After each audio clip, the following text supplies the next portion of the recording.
Yo, it's your boy Big Ev, aka the Double Vodka Don.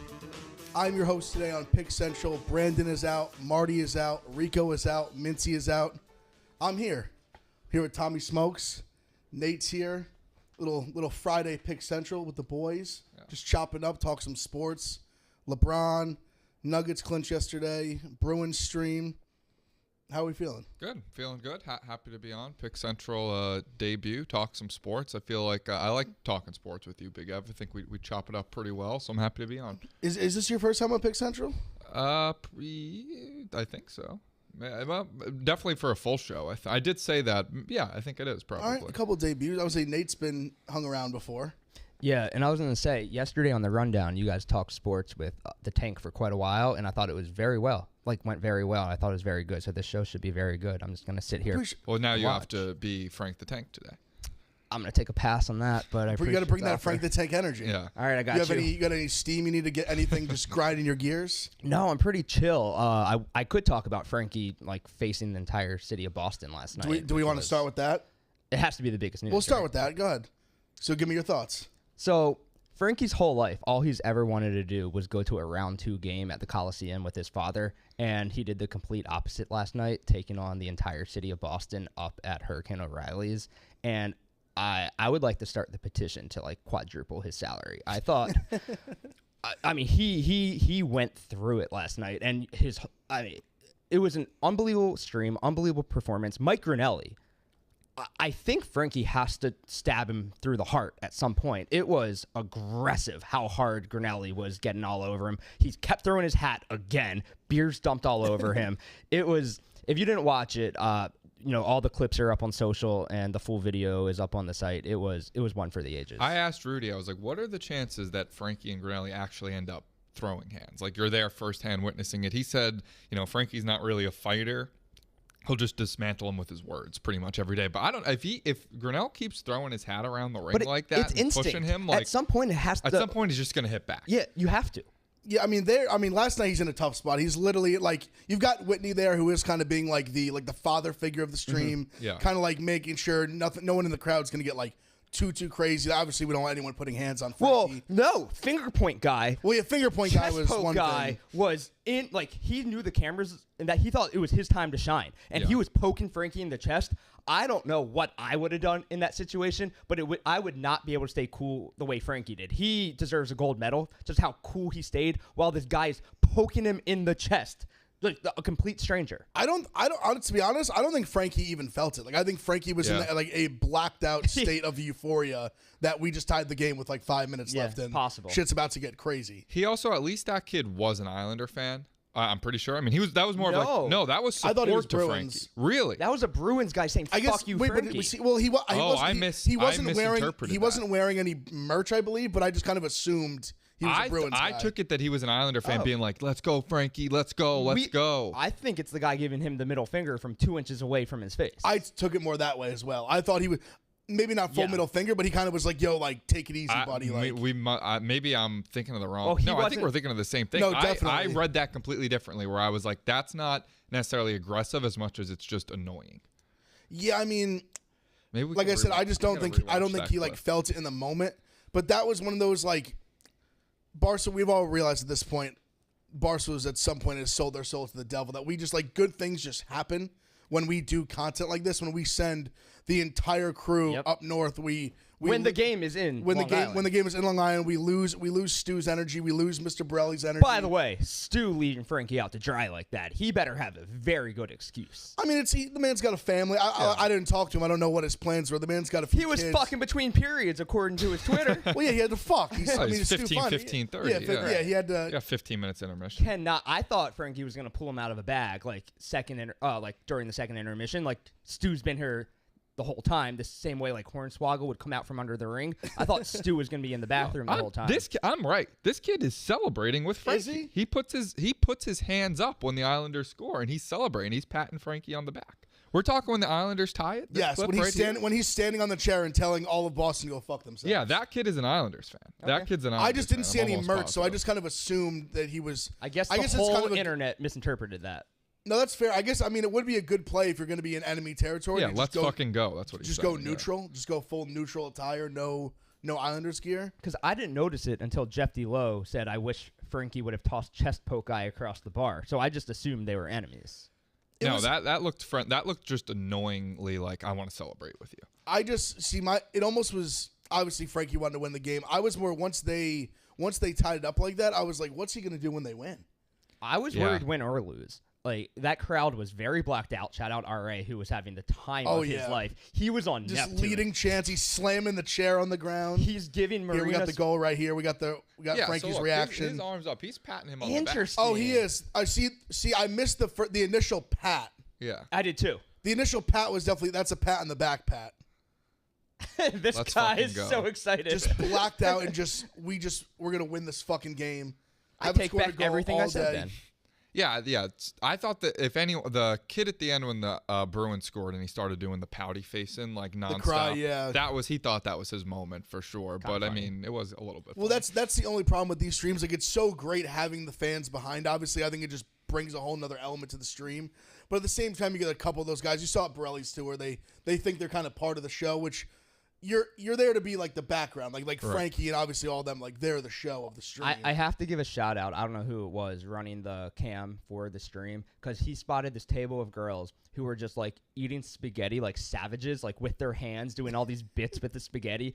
And there's like 10 minutes left in the game, and they weren't even showing like the table of Whitney and Biz and Fights and Marina. They were just showing the spaghetti table, and they're just eating spaghetti Lady in the Tramp style, and then RA's going over and taking shots of spaghetti with them. It was a wild I think scene. that's Tech Guy Andrew. Yeah. TGA. The best in the Tech business. Guy Andrew. Nobody Give him a better. little bonk from his So you guys, were you both watching the stream when the overtime goal was scored? Yes. Am I the only one that saw at one point, like during some point after the kind of in the midst of the celebration, a little later on into it, it just cut to just straight like ass, and then just flashed away for a second. Tech Guy Andrew. Am I? I didn't want to put anyone on blast. That. Did you? Did you not? Did you notice that?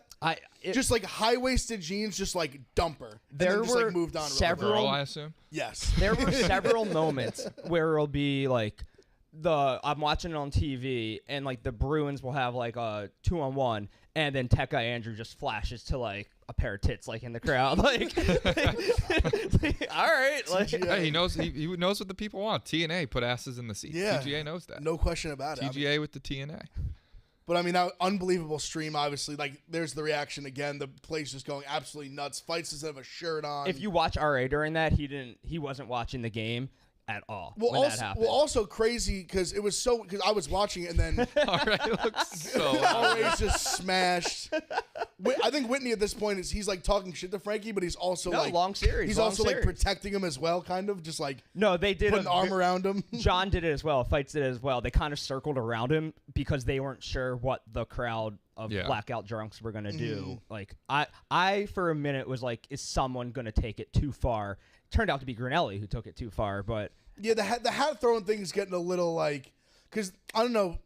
Obviously, we know it's all like it's a show. Right. We're just passionate fans. Like people are going crazy. They're in on it. You don't want to cross that. Like they've kind of both thrown each other's hats, so it's a little like eye for an eye kind of thing. But like Frankie's just disheveled here. Like I can't. Bunny ears kid is hilarious. and the fact that honestly, none of us mentioned it. I mean, that goal was insane. I don't know. How do you let that go in? If I'm no hockey expert. I thought that is that like an all-time shot. I mean, it's a terrible angle. It's perfectly placed. I just was like, holy shit. Yeah, that's also like terrible goaltending, right? Kinda, yeah. You don't allow that in, but it was such perfectly placed that it's like just like over his shoulder like that from that like almost like just on the complete left side like that. It should be stopped, sure, but when you watch it from the reverse angle, it's like, whoa, like how did he put it there? Because it was so interesting because I wasn't watching the game. I literally was just watching the stream. And for example, like that Islanders game winner, it was like a fast break, so you see everyone's like tense for like 2 seconds, they just freeze. And the goal scored, everyone goes nuts. This one, it just was like literally hanging out and then just like eruption out of nowhere. They were in the middle of a Let's Go Bruins chant because you thought that Marchand was just going to dump it in, but he just throws a shot at the net. And those never go in, like 1 out of 100. Because like you saw Frankie, like everyone jumped in and Frankie kind of had this look on his face just like, what happened? Like what the fuck just happened? Right. Then they kind of zoomed in on him and he you could literally like he's just like what like how did that go in like what like he asked the angle was terrible like it was in a weird place for a goal to be scored. He asked Grinelli. He goes, "What even happened? How'd that go in?" And Grinelli's like, "I have no clue. I have no clue how that went in." They were so confused. Yeah. That would be my my novice hockey fan take. They should just shoot more. I feel like good things happen. You just put pucks on net, pucks on net, like something. You get a deflection or something. And it tends to work. There's nothing I hate more than watching a power play and they're just 5-on-4. They're just passing it all around the ring. Like somebody fucking shoot the puck and they'll just waste a minute just passing around waiting for the perfect shot that just doesn't come. It's like in basketball when you got an over and they just keep like driving, kick. Yeah. Like you can't score if you don't shoot. Not a hockey guy, but that's pretty impossible to, I guess. You guys just figured out coaching 101. And yeah, I mean, we should just start coaching an NHL It's basically just a big hockey at this guy. point. Yeah. But I guess so I'm assuming when's the next game? 2 days? Saturday. Saturday, so tomorrow. Yes. Get a game tomorrow. I think it'll be back in Boston, the stream, right? Frankie I did believe, tweet last night. He was like, saying- there's something seriously wrong with this world if I'm not at the Coliseum for he had to do for Game 4. He had to do a sad boy tweet. Like, he had to. I do think the plan, though, is for it to be back in Boston. No, they're staying. I believe they're staying there for the weekend. Frankie has to come back for like a personal thing, and then he has to go right back to Boston. So he's got it tough. He might just dive into the river. Yeah. Poor guy. God bless him, though. But that's what you sign up for, right? Yeah, hell of a stream. Yeah. It was unbelievable content, unbelievable stream. I feel for the guy, but also, like, I was saying last night, when the Caps won the Cup in 2018, we had to go through Columbus, who has no fans. Then we did Pittsburgh, but no Barstool fans, or Barstool employees are fans of the Penguins, weirdly. And then Tampa, who has no fans, and then Vegas, who is an expansion team. Jeff D. Lowe. I don't even know if he was What's here a war with Jeff Lowe at the time either. So, like, it was awesome. Got to go to every game that I wanted to, and PFT as well. But it would have been cool to do one series of something like this, just going head to head. We need to frame this picture and just put it in the office somewhere. And the fact that that's an incredible picture. For a great tweet from Viva La Stool. Like the fact that Fights is shirtless and Hurricane O'Reilly's, like given all of that Barstool lore, just adds to the amazingness of that. He felt at home. Yeah. I just loved like everyone celebrating. Boys at the Phoenix office. RA just beer in hand, just like we scored. RA is so delayed. Like, oh fuck yeah! Like, like a freeze frame 10 seconds later of him, like, oh, let's go, fuck yeah. Yeah, no TOT. What a stream! 2-1 Bruins. Tune in tomorrow for the stream. Back at Hurricane O'Reilly's. Frankie will be there. All the Bruins fans will be there. Also, just before we move on, also a great pic of Marina. There was a standing on the chair when Frankie. I don't know if you guys saw that. Of him just sitting. Marina just towering over, looking like she's gonna jump off and just like RKO him or something. Yeah, Marina's as big a nut fan as anyone we got. No, I said I think what I would if I can like fans for like diehard fans for one team in the office. I really think it's like Jared and her. Yes. Like Jared with the Red Frankie Sox. Islanders too. I just think the way like they like I'm not saying he's not. I'm not taking anything away from it as a fan. But when I think of like the most hardcore fans for one team, I really do think it's Jared. Like Marina's just like her life is the Bruins. Frankie used to go to a game. Frankie's up Frankie there too. Put on the skates of the players. No, he would go into the room. locker room and put on their shoes. Like you know this story? No, I don't think so. As a child, might change your opinion, Big F. Scamper into the Islanders, like he would go to practice or whatever, and he would go into the locker room while they were on the ice, and he would just try on the players' shoes. But how do you like get into the locker room? I think they had access because of Borelli's connection or whatever. That makes sense. Yeah. I mean, no. I think he's right there. He was known as Rick DiPietro sign kid, where he would just hold a Rick DiPietro sign at every Islanders game, and like he was like kind of famous in like Islanders message board community for being the DiPietro sign kid. He's a psycho. He's a nutcase. I mean, for sure, but like in the best way possible. God bless him. It's gonna kill him. Yeah. That and all the prosciutto. Either the Bruins or a heart attack, whichever comes first. Yeah. But great stream. I do hope. I'm not gonna say that. I'm saying if they make it to the conference finals, I hope he can go to a game at the Coliseum. Oh, I'm sure he. Like once they're through, if they get through the Bruins, he could. I'm sure go. I don't to know. The streams do such big numbers, but he had it set up to do a stream from the Coliseum. He did the one stream in the last series from the Coliseum. Yeah, he did that from his phone, but I think he said they had a setup for if they were going to do game 3 or 4 from Long Island, they would have been at the Coliseum in somewhere where they could all stream together. That would be cool. Awesome. That would be cool. I mean, it's awesome. Like Barry Trotz, like shout him out after the game in game 2. That was very cool. Awesome. I mean, hopefully Frankie can keep his mental straight. Speaking of mental, BetterHelp. Nice. All right, guys, we're here to get serious for a second. The last year has been hard on a lot of people. That's why we're doing something new and partnering with our new sponsor, BetterHelp Online Therapy. At Barstool Sports, we truly love and appreciate our listeners. Without you, none of us would be able to do what we do every day. So once in a while, we try to bring you something good. Maybe it's for you, maybe it's not. When everyone struggles with something, there's no more shame. You don't have to tell everyone your personal business, but you can talk to a therapist about it privately. BetterHelp is customized online therapy that offers video, phone, and even live chat sessions with your therapist, so you don't have to see anyone on camera if you don't want to. It's much more affordable than in-person therapy, and you can start communicating with your therapist in under 48 hours. Join the millions of people who are seeing what therapy is really about.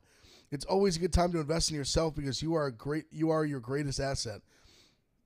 Like I said, this podcast is sponsored by BetterHelp, and our listeners get 10% off their first month at BetterHelp.com/picks. That's BetterHelp.com/picks. I thought like that ad read was decent. First time I've done an ad read on the show, I believe. I was mesmerized by your Hawaiian shirt. You like this, right? Yeah. Well, KFC complimented me on the shirt today. You know, I don't want to hurt feelings or pin you guys against each other, but I always think Lenny's the Hawaiian shirt guy. And then you're wearing a Hawaiian shirt. I'm wondering if we can have two Hawaiian shirt guys. I mean, I've been a Hawaiian shirt guy for some time. Yeah, I know. I think of both of them as Hawaiian shirt guys. My first times really ever being on camera, I strictly wore Hawaiian shirts. But you wear other shirts while he only wears Hawaiian shirts. He doesn't only. No, Glenny will bring out the tank top every now and then. He's more of a tank. What? He is. He's more of a tank top guy than I am the summer, for sure. Yeah, I think maybe more Glenny tanks, Big Ev Hawaiian. Because he's definitely a Hawaiian guy, like no question about it. But I would put together my arsenal of Hawaiians against anyone. Wow. How many Hawaiian shirts do you have in your closet? I was thinking about this morning because I just did some dry cleaning. I probably have I've got to have close to 40. I really do. Oh my god! I thought you were gonna say because I'm the type when I buy them, I buy 5 at a time. Okay. I get like every summer I'll usually get 5 or 6 more. I fluctuate weight quite a bit, so they go up and down. But I mean, I've got to have close to 40 because even I was thinking when I did my dry cleaning, when I bought this one, I bought I think 6 of them because you usually just go to the big guy stores Hawaiian shirt type things. If anyone wants to sponsor, if you're watching this, you got a Hawaiian guy here. But how much is your average Hawaiian shirt? They can because you can get some when they're on sale, you maybe get that 30, but I would say usually the ballpark number is 45, 50. Wow. Okay. Maybe I'll get into for Hawaiians a good one. Summer. It depends though. It depends where you buy it. No? TJ's giving me a look like I can't pull off Hawaiian shirts. I mean, yeah, I don't really think that's your vibe. Well, there's only one way to find out. Every time Tommy tries to do something new, he just gets shit on. He's like, I'm going to work out. And nope, you're not going to do that. Maybe I'll buy a Hawaiian shirt. Nope, you're going to look not ugly. Allowed to wear a Hawaiian shirt. Just never change. Just stay me forever. Yep. Well, because also see then when I lost weight last summer, I tried to move a little. There's certain shirts that are they're sort of Hawaiian shirts, but they're not. They're almost kind of cool guy Hawaiian shirts. Yeah. Where this is I mean, this is a pretty cool. This is kind of both. This is a full blown Hawaiian. This is a tropical shirt. Definitely. But you get some that they might not have the they might not have the flowers but you still got kind of that loose, nice button down. Yeah. So you can go a few different ways with it, but like I said, I'd match up with anybody. I honestly need to get them from my parents' house too, and just kind of line all of them up and just see how many I actually have. Get a real count. Yeah, I would say I'd probably have about 40 hats and I wear about 4 of them. So I need to replenish. You guys are both big hat guys. Yeah. Now that I'm bald, I'm a huge hat guy. It really has kicked me in the ass year and a half. Our entire office, I feel is. The vast majority of people wear hats every day. Well, I get mad when people with really nice hair wear hats because you don't know what it could be. Let that hair fly. Right. Roan has great hair. Avery has great hair. They both Frankie has great hair. They all only wear hats. And Frankie, he sometimes without the hat at the forehead, people say he looks like a lesbian. What's wrong with his forehead? It just he said he has a feminine forehead. I think it's more. I think with Frankie, it's more he wears a hat so much. That when you don't wear a hat, it's weird. So then people kind of nitpick with you. He tells a story of one time where maybe he was working here for a year or so. We were in the old office and he came in one day just without a hat and maybe a slightly nicer shirt. And people were fuck you. Who do you think you are? Was that when he wore the shirt with a little paint on it? That's his cool guy shirt. Yeah, that's the cool guy shirt. Yeah, that's a very old school Dave tactic is when someone wears a shirt that he likes, he just demeans you until you never wear that shirt again, and then he'll probably like buy it and wear it. Strategic. Yeah, fucking A. So, I mean, I guess we'll move on now. Obviously, I would say the second, probably the biggest in all the sports world. Lakers lose last night. Lose pretty badly. Yep. Never really that much of a game. Yeah. Game 6, so they're out. LeBron's out. The Lakers are out. The West is wide open. You guys, you watched the game? I saw some of it. Yeah, I was watching, like half watching that, the Islanders as well. I mean, there's a little bit of overlap. Was there any? No, maybe there was an overlap. But yeah, I mean, I don't know. To me, this isn't that crazy. Like everybody's like, oh my God, this is the end of LeBron. I don't know. They missed the playoffs 2 years ago. Like they had, not to make excuses, like I don't really care about the Lakers at all, but they did have a short off season. They had injuries, and they were a 7 seed playing a 2 seed, and they lost a series to a team that was pretty much better all season long. I don't really think it's that. Like people are like, oh, I can't believe LeBron lost in the first round. Like, I don't know. They lost probably to like a better team. I just without Anthony Davis, like yes, who should have never been cleared to play. He looked miserable out there. Like it looked like his dick was gonna fall into the ground at any given time. But they made this team to win a championship. They win a championship. Anthony Davis gets hurt. Well, there's half of your championship team, like right there, is on the bench. So is it shocking that they lost? No. Yeah, I don't know. Like I don't think I think shocking's probably a reach. I'm definitely very surprised.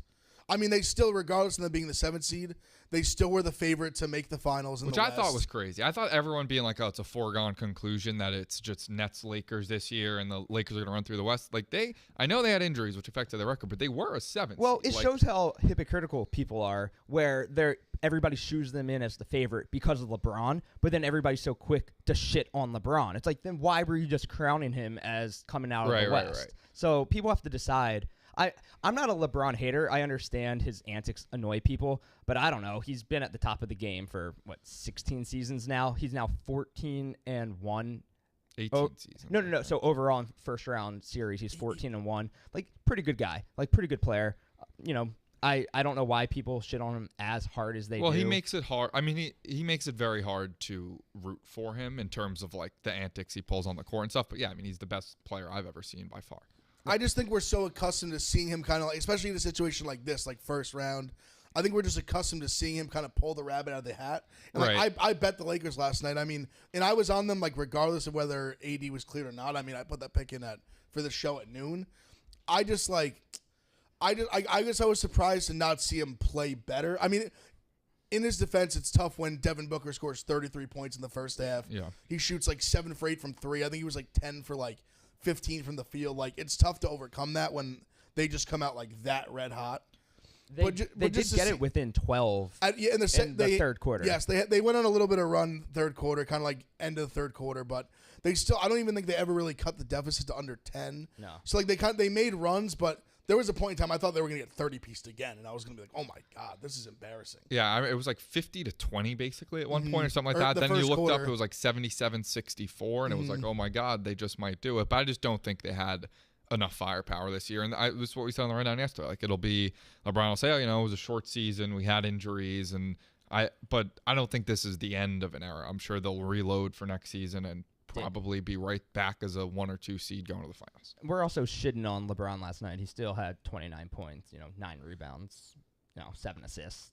Yeah. No, he played very well in the third quarter, but it kind of was the same thing as the game before where they were getting blown out. He had a bunch of threes in the third quarter that didn't really matter. Yesterday, the threes for nobody really on the Lakers were falling. I mean, they had a ton of chances to really get it under 10 and make it a game, and the threes just weren't falling for them. For Devin Booker dropped, I think, 47 or like 50 last night. Yeah. I mean, yeah, and the Suns shot 51% from 3. I mean, it's tough to win a game like that. But I mean, no, do I think LeBron's done? Absolutely not. I mean, do I think this is kind of I guess beginning of the end? Like, would you?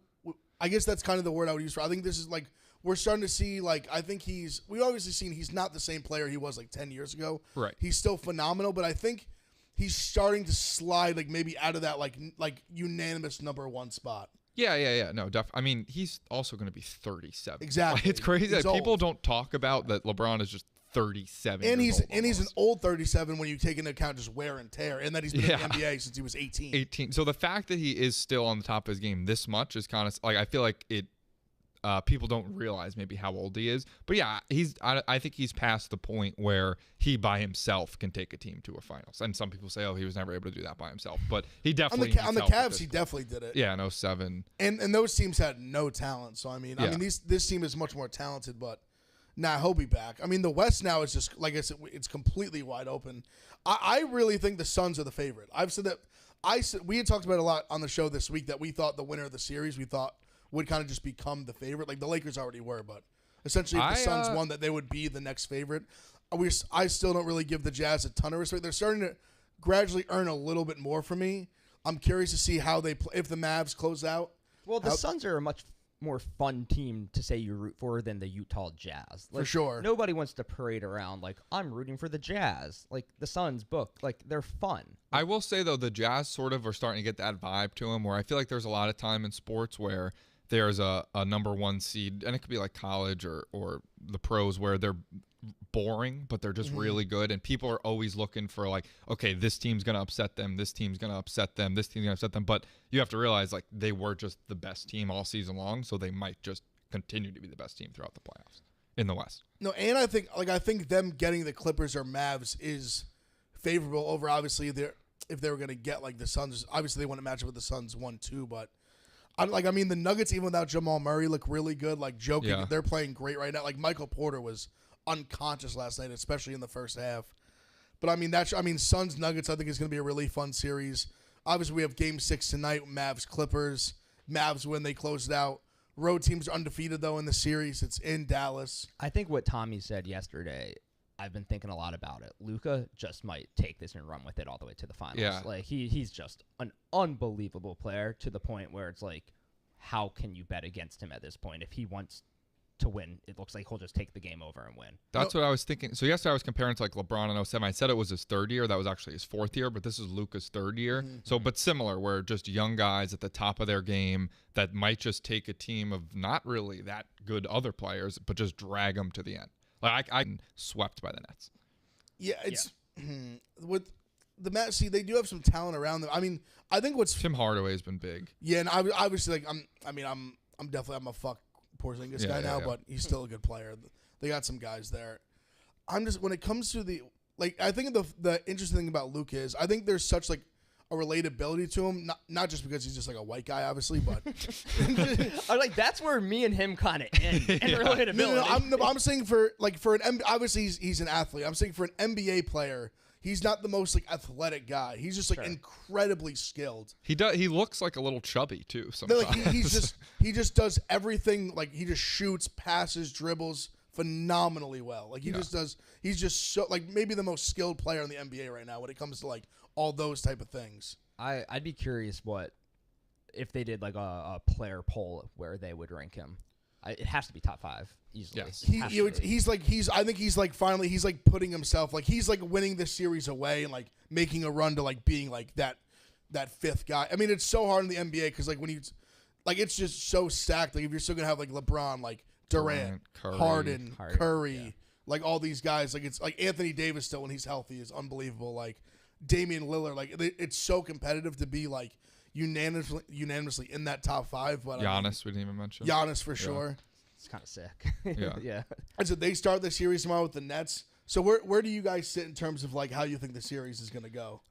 So at the start of the playoffs, I said I could see the Bucks getting to the finals as sort of that post-hype sleeper team where I feel like that happens a lot where, one year everybody's on them. Like last year was the Bucks year. This is their year. Then they lose in disappointing fashion. And the next year when everyone sort of counts them out, sort of like Virginia, like as an example of that when they lost to the 16th seed, came back the next year, won the championship. So but losing DiVincenzo does hurt them. But I still think I'm changing after watching the Nets the Nets are just too good. I think so too. I mean, I just think I was talking to a few people in the office. Like, I know like Hubs. I was talking to like KFC. Like thought that the Bucks were gonna win. I was kind of surprised by that. I was someone all year who kind of said like Lakers Nets. Obviously, I was wrong about the Lakers. They had some injuries and stuff, but like I think the Nets at this point are gonna kind of run through them. Like when I say run through them, I think 6 or less. Like I don't think it goes to 7. I think the longer it goes, maybe that bodes well for the Bucks. I don't want to overthink it. Like, how can you say a team of Durant, Kyrie, and Harden are going to lose to the Bucks? Like, I think we're trying too hard when people are saying, "Oh, well, the Bucks can steal it." Can they? Can they beat an Olympic team? I just don't think they can. My thing on the NBA now is like just the way the spacing is and everything. I just think for the Bucks, like I just think it's so hard to win like long term, like win championships in the NBA when your best player or like one of your like core players just absolutely cannot shoot like at all with no consistency. I think you've seen it with Westbrook. It's been just constantly a detriment to his team. I think you've seen it with like the Sixers with Ben Simmons. Like I think it's hard to have a guy who's one of your best players, especially who's not. Can I say something about Ben Simmons? Positions the NBA overrated. They had him at center. They started him at center in Game 5 against the Wizards. He doesn't have to shoot. Like I know there's a very popular podcast called This League that hates on him all the time. I don't understand the hate at all. He dominates both sides of the court on every possession. He doesn't have to be able to shoot. He's not in that game to be able to shoot. People slander him, make no sense. It does hurt though when at the end of the game the other day they were just fouling him every single time because they know he can't hit a free throw. It's one thing to not be able to shoot threes, but for you to be such a liability that they can just like put you on the line. Shaq won championships that way too. They did, but he also is. Ben Simmons is not Shaq.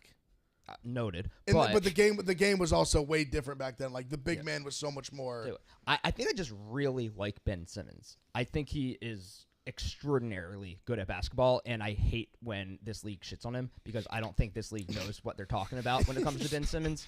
And it's just watching him dominate every single possession. It's like, how could anybody dislike this guy? When he figures out what hand he actually shoots with, watch out. No, I just think I put him obviously in this, like, I don't think he's as good as Giannis, but I'm putting them all in the same category as guys who are like star players who can't consistently like just knock down jump shots. I just think you put your team in a position where like everyone else has to be able to shoot incredibly well. It's kind of endearing though that he doesn't even try. Like, look, he knows his weakness. He's not even going to attempt it. It's always, maybe it's ignorant of me to say this. I've said this like my whole life. It's always so crazy to me, guys who can't shoot that just don't really improve at it. Yeah, it's kind of like because there's so many guys in the NBA who you've seen do it. You've seen like come in like for example like Kawhi Leonard like could not shoot at all when he came to college. He's legitimately one of the best 3-point shooters in the NBA. LeBron even like LeBron like you've seen Jason Kidd like by the end of his people like extend their careers by being able to shoot 3-pointers that they could not do when they were younger and more athletic. It's just stunning to me to see a guy like that who literally has everything else in the tool bag, everything else. Just can't shoot jump shots, and he just hasn't. It's got to be a mental thing at that point. Also. I think so too, especially free throws. He doesn't want to. It's funny because I remember talking about in the bubble last year, thinking like maybe this will be the time he starts pulling the trigger because he won't get just laughed out of the gym every time he shoots a jump shot. There's no one there to watch. It's going to be a funny narrative for the next, 5 to 10 off seasons where we're going to get like grainy video of him shooting 10 for 10 from 3 in the empty gym over the summer. And Brickley over here in Lifetime Fitness, I think it's called. And then he's never going to attempt a 3 in a real game. But we're just every off season, we're going to get all the Sixers people saying like, he can shoot now, and he's just never going to shoot. I would need to see these videos. Like we haven't even seen the grainy Lifetime Fitness videos. I think it's about to happen. You think this is the off season? I think this is the off season. I hope so because I'm all for getting the hype behind it. So then when next year starts, we can just be on the edge of our couches waiting for him to shoot that first. It's going to be Barstool Sports book prop every single game, like over under one half of a. Rowan was doing it for a while. Yeah, but him making a 3 in a game was plus like usually about 800. It's stunning. Yeah. Even though you're saying like obviously like on defense he can play more in the post, but like he's their point guard. Like that's on offense. He is their point guard. Yeah. I think he's one of the most fascinating players that I've seen in last 20 We haven't really even mentioned this. I mean, we've been talking about them. We haven't mentioned them as like a title contender. We're like, Nets or Bucks. Now that Embiid's hurt, like it's thrown a wrench in things. Obviously, like what you were saying about the Bucks, I kind of felt like that a little bit about the Sixers. Where like it's once everyone gives up on you, that's when you get over the hump. So I thought maybe that was going to be a thing for the Sixers. It still could be if he can get back, but he's got a slight meniscus tear. I mean, I know you can play through it. He's going to have a little bit of time to recover, but it's going to be tough. Yeah. It looks like there's no real update right now. I think it's just going to be one of those things. He's never going to be 100% the rest of this postseason. He will return during playoffs, so that doesn't sound good at all. But they still they should be able to beat the Hawks without him. Correct. Yeah. I mean, I think so.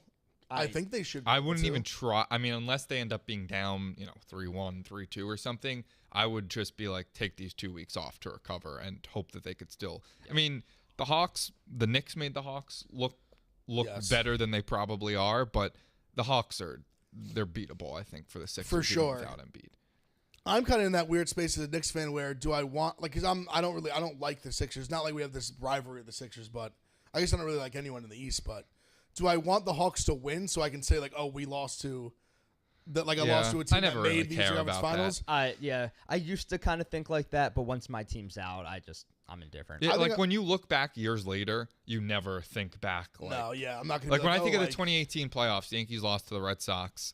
In the ALDS, the Red Sox won the World Series. I'm not like, oh, it's not so bad. The Red Sox won the World Series. No, it fucking sucks, dude. Yeah. Well, like it's. I don't think you think of it as it's not so bad, but even now I could beat my chest and be like, we were the second best team, even though we maybe weren't. But you can still be like second best team, definitely. Oh, wait, not. Can we get that on? Maybe you weren't. Okay, we'll write that down.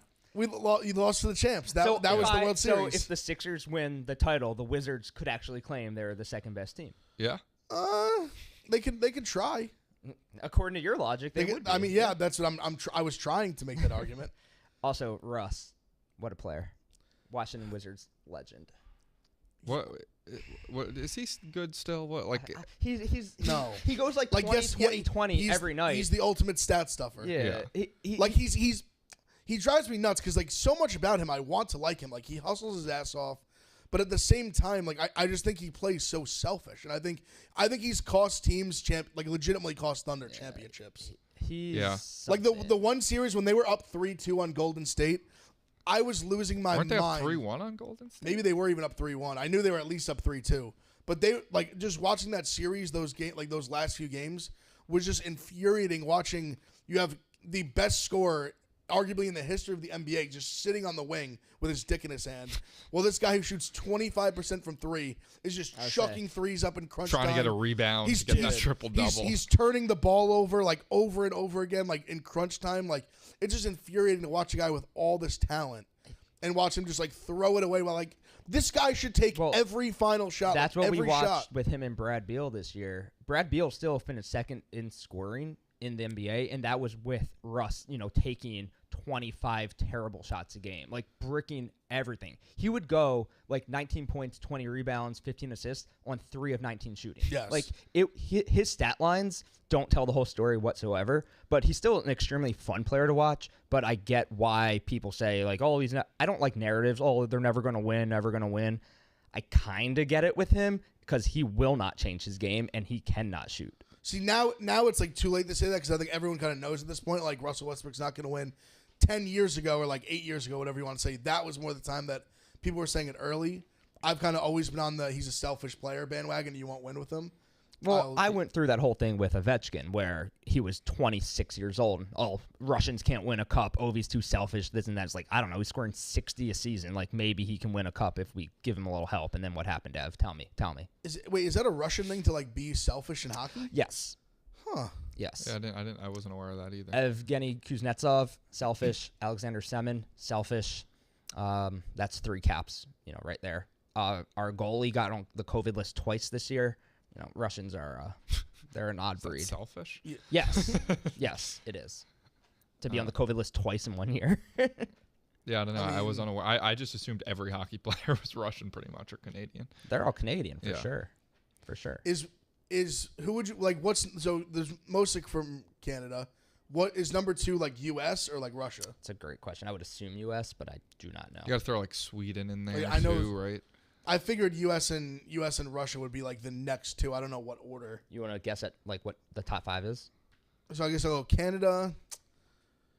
Are we going in order? I got the top 5 in order. I'll go Canada first. I feel like Canada has to be 1. I guess I'll go Russia. USA 2, Russia 3, Sweden, and then like Czech Republic. Not terrible at all. Your guess. Okay. Now Russia's not in the top 5, but really? You did very good. Canada, USA, Sweden, Finland, Czech Republic. Okay, so I had like 4 of the 5. You getting Czech Republic, I think, is strong. I knew there's a lot of Czechs. I knew they're good at hockey. They like their hockey. Oh yeah, big time. Peter Pruka was a Ranger back. Do you remember him, Nate? Yeah, of course. It was like that's when I was like more into hockey as a kid, and my uncle was like, Peter Pruka, that's the guy to watch. He's a small guy, but he plays hard or whatever. And I remember he was a Czech Republic guy. So shout out Peter Pruka. I'm sure he gets a lot of airtime across national radio shows nowadays. Also played on the Coyotes. Yes, I think he got traded from the Rangers to the Coyotes. Love it. All right, so I want to mention real quick. I would say, actually, only 20 minutes left in the show. Thought obviously we bring up Dave yesterday in Miami, Tyron Woodley, Jake Paul. Dave was somehow just the guy who was like hosting the face-off. Yeah, that was great. Like, I knew he was saying, he had to be in Miami for the fights or whatever, and I didn't realize how involved he is. Like, he really is the face of or the mayor of Miami, or whatever he said. That's like a fight that's not happening until the end of August. Oh, wait, then what's the one this weekend? It's Mayweather Logan Paul is on Sunday night, and also that like YouTube TikTok pay-per-view boxing thing that like Bryce Hall's fighting on is all that. next week. That's tomorrow. There's too many of these. Oh, really? I thought so. Tomorrow night's the TikTok versus YouTuber bout thing. Then Sunday's the Logan Paul Floyd Mayweather. August 28th is the Tyron Woodley Jake Paul fight, but that was just announced. So yesterday that was kind of like the opening like media tour, if you will, kind of thing. And Dave's in the locker room on Sunday with Logan. Yes, that's Logan on Sunday. Yes. Versus Floyd Mayweather. And so he's involved in both of these brothers' fights. Apparently so. I didn't know he was going to be involved in the Jake Paul one because that's not even a part of Triller anymore. He signed the thing with Showtime. I can't keep up. So that's a full on like Showtime production, which I think is going to be beneficial for him like long term. Like I don't think Triller's really built to last with all this like boxing kind of stuff. Showtime has been doing it for forever, so that's way more legitimate. But this might be a stupid question: is the Chad Ochocinco fight also this weekend? I didn't even know that was a thing. Can I have a take? There's too many of these fucking fights. He's boxing. Yeah. I'm not sure if he's on the Logan card or the Jake card. I know Chad Ochocinco is boxing. I just can't. I know he is boxing. I'm not sure whether it's this weekend or it's the one in August, but I know for a fact he is. What else is on the card of the Mayweather fight? I think it's just a couple. I forget who else. There's like, it's a couple. Just Are they even doing real fights on that though? Because like the main event is not a real fight. Oh yeah, I guess I'll bring that up too. It's for the people who don't know. It's technically it's an exhibition where it's 8 rounds. I believe there's a referee. There's no judges. Correct. Yeah, there's not an official decision. There's not an official decision. It's 8 rounds, but knockouts are legal.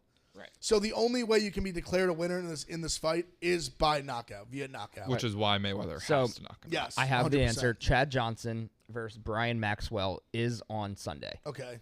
And it is 4 rounds. Okay, so I think I know there's like a guy. It's something Jack, like Badu Jack or something. Yeah. So Badu Jack versus Devin Kalina, and then Jarrett Hurd versus Luis Arias, and then the main event: Logan Paul, Floyd Mayweather. Also, that tweet from Jake Paul last night was so funny, just random. He just I forgot about that. Just Barstool, not even adding him, just types out Barstool Big Cat would knock out Tyron Woodley. I like that a lot. Honestly, Jake Paul is like, I feel like he just, even though like half of America like hates him, at the same time, this guy just has the world like by the balls right now. Yeah, the Paul brothers they've been hateable for sure in the past, but I mean, you got to tip your cap the way they're able to stay relevant, go from Vine, YouTube, vlogs, box, like they find a way to just stay in the mix. Yeah, and they're famous for being famous, and they're very good at it. And he's literally like this, like it's so crazy hearing like Tyron Woodley's manager had a bunch of quotes like Tyron Woodley was a 5-time UFC champion, has fought in the UFC for a decade. This is going to be by far the biggest payday he's ever had. Yeah, that was similar to the last fight with the UFC guy. Insane, where same as Askren. Yeah, but Woodley reached a much higher level of like UFC. You yelled at me for a good 10 minutes about how he had no chance, and I was like, he's a professional fighter. Of course, he has a chance. He's gonna win, and then you were correct. So I just know like Askren was one thing because he just has no hands. Boxing, it's a like when you're like a takedown like wrestling specialist and you are not allowed to do that. Like you're in, and also. He didn't train nearly as hard as I honestly thought. Like I thought he was going to put up a better fight than that. I knew he was going to lose. I felt strongly. Yeah, he looked like Feidelberg with his shirt off. Like he did not look. Honestly, I think you're disrespecting Feidelberg. I think if you look at Ben Askren, he looked much pudgier than I think Feidelberg looks. There was a shot of Feidelberg last night where he was like, I should be on the Bruins or something. Like there was, He's very low key, like barrel chested. Yeah. Whereas Ben Askren just had like full dad bod going on. Yeah, did not give a fuck. He was cracking up walking out of the thing. Like I just got paid $10 million. Well, especially when I heard him leading up to it, being like, well, like if he's good at boxing, I'm probably gonna lose. And I was like, he's clear. We saw he's clearly a better boxer than he was. But Woodley's a whole different animal. Woodley, like, he is a wrestler. That's how him and Ben Askren know each other. They wrestled together at Mizzou. They were both like all-American wrestlers. And I think Woodley was the one who kind of like blazed the trail to make the transition to MMA. But he also is a legitimate knockout artist. Like, to win the belt, he knocked out Robbie Lawler, who's like known as one of the best like strikers in UFC history. So you think he'll beat Jake Paul? Kind of no, I don't. Wow. Because he's so old. I think in his prime, maybe. I think it's a another like Jake Paul is just like running his scheme right now like so perfectly in the way he's like just building it up more and more. Yeah. Like Tyron Woodley's the perfect next guy. They got into an argument in especially with his trainer and him pre the last fight because Woodley was in Askren's corner. He came in the locker room. They were kind of like talking shit to each other back and forth. One of Jake Paul's trainer was basically or he used to be a boxer, was like talking shit, saying like, oh, like put these on, like I'll fight, whatever. And then they were kind of going back and forth. And that's what Jake Paul was saying yesterday. The thing, like the guy, like Woodley, he had the belt for like 3 years. He's lost his last 4 fights. In his defense, they're literally 2 of the 4 best guys in that division. But he's old. Like I said, he hasn't won a fight in like 3-4 years, probably like 3 years. He's 39. Yes, he's old. Okay, so I would. That's old. Is it? He's got a lot of fights under his belt. Like he's taking a lot of shots. Okay. Yeah. He just got knocked out by someone who's very good, but in the first round. Like he's taking some shots in his day. He's taking some lumps. I'm just curious. I think this is going to be the first real test for Jake. Just like I'm interested to see him get like actually hit by someone who can really punch. Like he hasn't really been hit. Yeah, no, he hasn't had to like get back. He's faced no adversity. Yeah. Absolutely none. He's been very strategic, like you said, picking his fights where it's guys that you would think off the bat, like, wow, like, is he going to be able to beat him? But if you go into it, he probably should beat them. Because the lines I was seeing, he's the favorite. He's the smallest favorite that we've seen, but he is the favorite.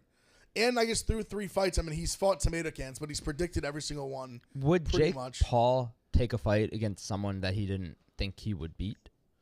I think he eventually, especially if he beats Woodley, He'll have to face a boxer. He hasn't faced a boxer. Who was the guy that was on like Temptation Island or something that they keep saying? Fury's Tommy Love Fury. Island. So that's Tyson Fury's Love Island. brother? Yes, younger brother. That's wild. But the crazy thing is, I think it gets so caught up in like this boxing world where people are like, oh, like fight a boxer. But like, you got to realize boxing is so weird now, like the way it's structured where you basically cannot, if you like lose a fight, it's like your career like goes down the toilet pretty much. So they're so they covet so much having that 0 at the end of your record. Like they're like, oh, like fight Tommy Fury, like you'll get knocked out. Like Fury, he's bigger, but like he's a 4-0 pro boxer. He just signed up for another fight. The guy he's fighting is 0-14. What's the point? Like, because everyone's saying like, oh, like Jake's fighting tomato cans. I'm like, literally everyone who boxes, your first like 10 fights, you fight tomato cans if they think you have like actual potential. That makes sense. Yeah. Like everyone does that because it's not like UFC where you can lose and come back and like win a title after. Like boxers in will boxing, come out. if you just lose, it's like it's over. They'll be like 17-0, and like who's this guy 17-0, and then all his fights are like in back out. Like they basically wait till 2 guys are so good that they just make like a super fight. Yeah, and then that's like the big money fight. Like that's like Canelo's only loss is to Floyd Mayweather.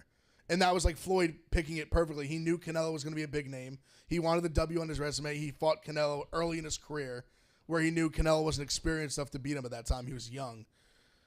But I mean, honestly, like Woodley's probably a better fighter than most people that are like 3-0 as a professional would be fighting in their 4th fight. And I think that's the one thing people don't fully realize. That I've like been trying to like researching it more and more and like starting to realize this stuff. I'm like, he's like you're fighting like I don't think anyone else is fighting like legit champions. Right, the guy was in the UFC or whatever. Like that was it is a different sport, but and Jake Paul is bigger than him. Yes, Jake Paul is 6 foot, like 6'1". Woodley's probably like 5'11". I think it says he's 5'10". I think it just said. And like so at 5'9", 170. Yeah, in the UFC, he fought at 170. Like when he's gonna box Jake Paul, he's gonna box him at like 190.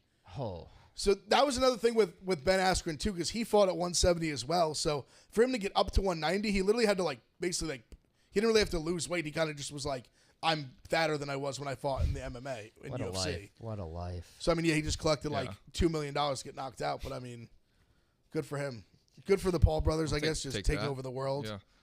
I'm sure I know I'm gonna end up watching the Floyd Mayweather Logan Paul. I will definitely watch that. I can't promise I'm gonna watch the TikTok boxing matches. No, that I don't think I will. Where how do you buy the Mayweather fight? It's some sort of like it's like its own pay-per-view thing. Gotcha. Yeah, I will.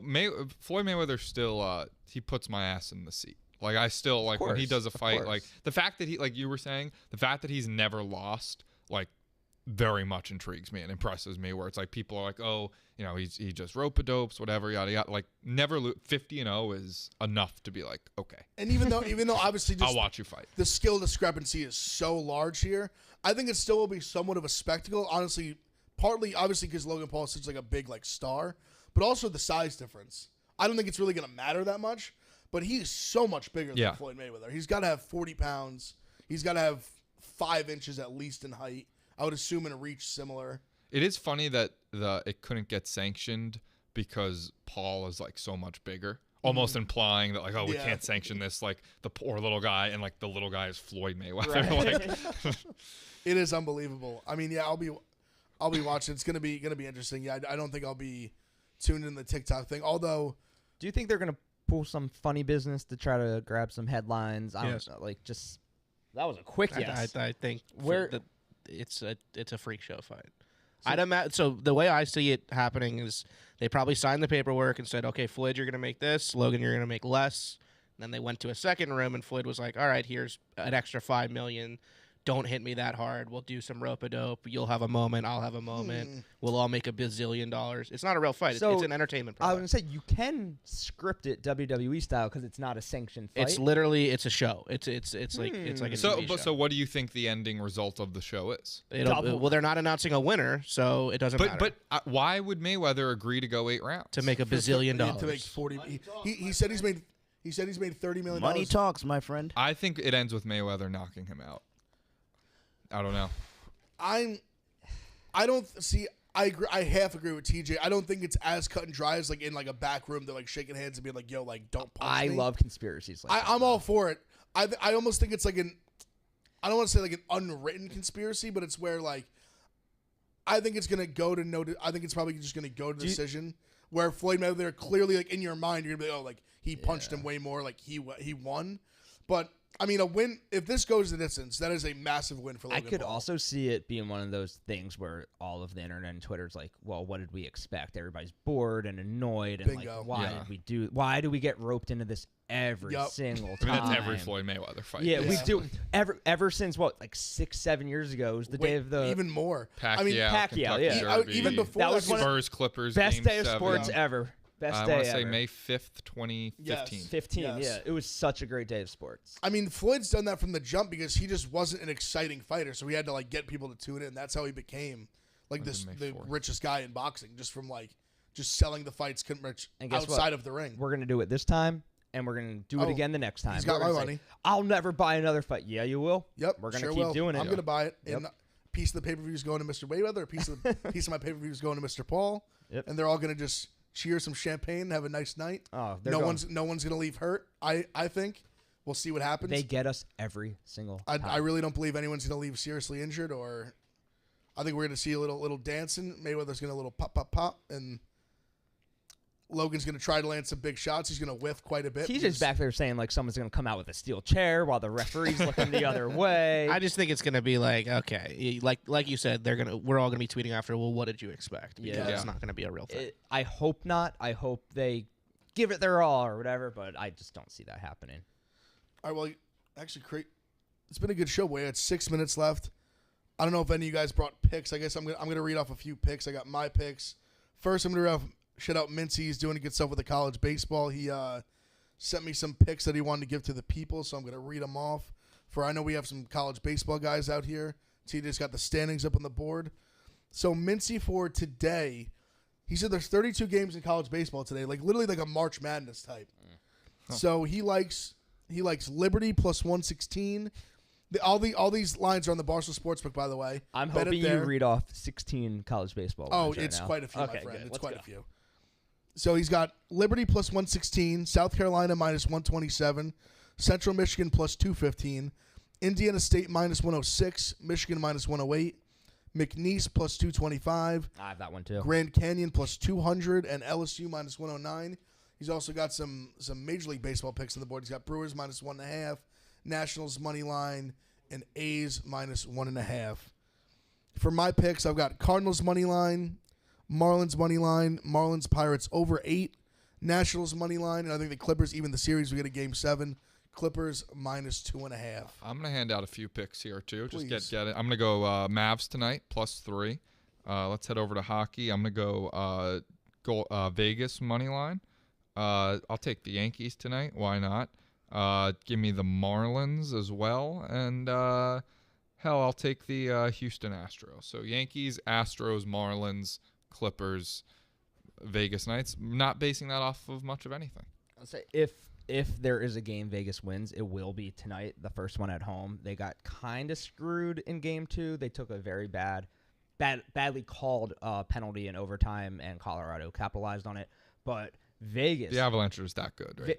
Vegas plays Colorado as good as any team can. And people say Colorado is my favorite team I think I've watched besides the Caps in my entire life. But they allow more shots per game than any other team, and Vegas takes well advantage of that. Colorado's minus 120 tonight. It's probably the best price you can ever get for Colorado. So I kind of like Colorado minus 120 just because they are that good. But Vegas, they have their number, even though they're down 2-0 in the series. So taking Vegas, This could be a Vegas wins this and then Avalanche in 5. Yeah. Well, that's probably the line short. They're thinking that this is Vegas' best chance. If you're not to a grab hockey one. person, watch this series. It is 2 of the most exciting, best teams. I love watching this Yeah, series. I feel like Colorado's kind of been the favorite most of the year, it seems like. People sleep on how bad their defense is, though. Like, they give up more shots than any other team in the league, which is not the best recipe for success. But they also score way more than everybody else, too. Fair enough. And Mavs, what do you say, plus 2.5? +3 or 2.5, whatever they are officially. I'll take. Yeah, their I love points. that. And they're at home. Yeah. Also on the Barstool Sports pick, I've got your bet with Big Ev exclusive. Oh. Cardinals, Clippers both to win, boosted for +190 to +210. Is that the chopped cheese? No, that's only Knicks Yankees, so that's retired till the Knicks are back. Maybe we could get Yankee Giants and Sundays, maybe crossover in September. I'd love that. I would love that very, very much. So I guess honestly, we killed a lot more time in the show than we thought. There's a lot going on in sports. Me and Tommy I had mentioned that we were going to do our all 2000s list of lineup and rotation. When I said 2000s, I meant 2000 to present, so multiple decades. Why don't you save that? There's 2 minutes left. Oh. Yeah, I don't know what we You saved your coughing for the last 2 minutes. Yeah, I know. Yeah, I don't know. Damn, you got so close. I was holding it in there. Yeah, I don't know so if we want to close. go over it now. We could run through them. When else are we going to talk about it? I said that's what I'd said we were going to do. Save it for the next time you do the show together. But I've got my list in my hand. Let's run through the list. Yeah. All right. Are we? So Let's do position by position. All right. My catcher, I went Joe Mauer. I went Buster Posey. Point Ev. I just think he's an MVP. I love that lefty swing, the average. I One- know 1-0 Posey's a champion, but okay. Because honestly, for me, I was honestly considering Molina was probably the other one I was considering. If I'm getting prime Joe Mauer hitting 365 in a year, I want those sideburns on my team. I'll take it. I think first base is kind of Pujols, yeah. Pujols. All right, tied. So then second base, I think I have an interesting one for a Yankee fan. You take Cano? I did. I also took Cano. Because it's one of those, and I hate Cano. It's going to sound like a homer pick. He's the best second baseman maybe ever. So the numbers I saw, he had an 8-year stretch. He averaged batting .303, 27 homers, 99 RBIs. Yeah, the other options like second Chase base, that's Utley incredible. yeah. So I guess third base, there was 2 that I thought obviously A-Rod. I took A-Rod. But then I think Beltre has a real obviously it's tough to argue against A-Rod. Yeah. A-Rod. But Beltre was my other guy. 1-0 Tommy or 1-1. Shortstop, Jeter. Legend. Easy. Derek Idiots. Jeter. Both of you Easy. idiots. This is the Yankee suckfest part that people were talking about. Take Bernie Williams for So outfielder. outfield, I think can get a little interesting. I think you can go. Yeah. I don't know if you did it by position or if you did it more just kind of right or just 3 outfielders. But I did a little bit of both, where I could feel I could get away with playing these guys in those positions.